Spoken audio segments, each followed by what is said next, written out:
ఒంటరిగా వచ్చాం, వెళ్ళేటప్పుడు ఒంటరిగా వెళ్తాం. మధ్యలో ఏర్పడ్డ బంధాలు మధ్యలో ఖచ్చితంగా తెంచుకుని వెళ్ళాలి.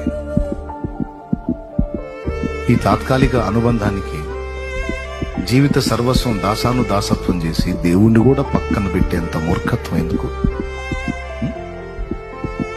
ఆయనే ఓ విశ్వాసి, ఓ దేవుని బిడ్డ, ఆయనే నీకు ముఖ్యం.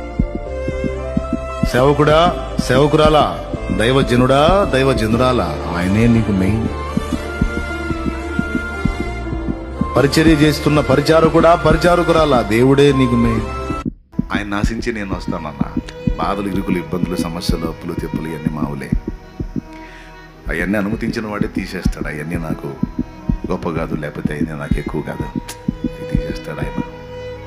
కాకపోతే ఆయన సమయం, ఈరోజు ప్రస్తుతం నేను నలుగుతున్నాను, ఆయన సమయం వచ్చినప్పుడు ఆయనే తీసేస్తాడు.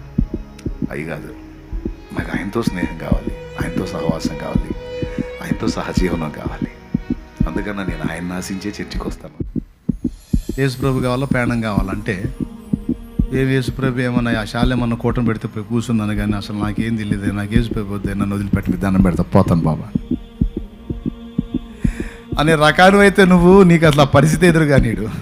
ఒకవేళ అలా కాకుండా, అవును ప్రాణం అవసరంలా, నాకు యేసుప్రభు కావాలి, నువ్వు చంపినా నన్ను నా ప్రభు తిరిగి లేపగలడు అనే పట్టు నీలో ఉంటే, ఆ అభిషేకం నీ మీద ఉంటే, ఆ శక్తి నీకు దేవుడు ఇచ్చి ఉంటే, అప్పుడు నిన్ను దానికి అనుమతిస్తాడు.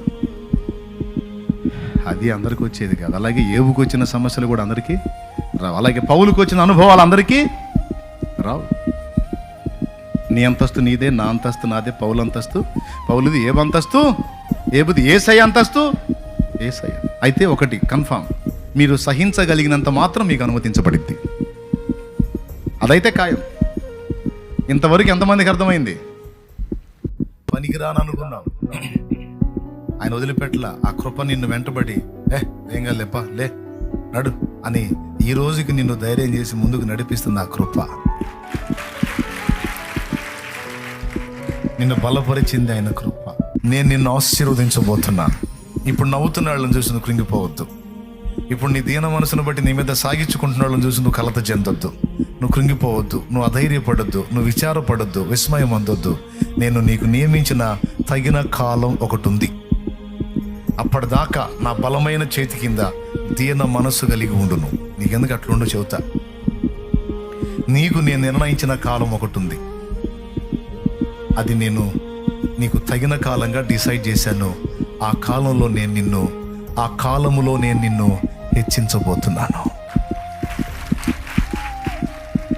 అది ఆత్మీయంగా హెచ్చిస్తాడో, భౌతికంగా హెచ్చిస్తాడో, ఎలా హెచ్చిస్తాడో అక్కడ రాశాడు. భౌతికంగా హెచ్చిస్తాడు, ఆధ్యాత్మికంగా కూడా హెచ్చిస్తాడు.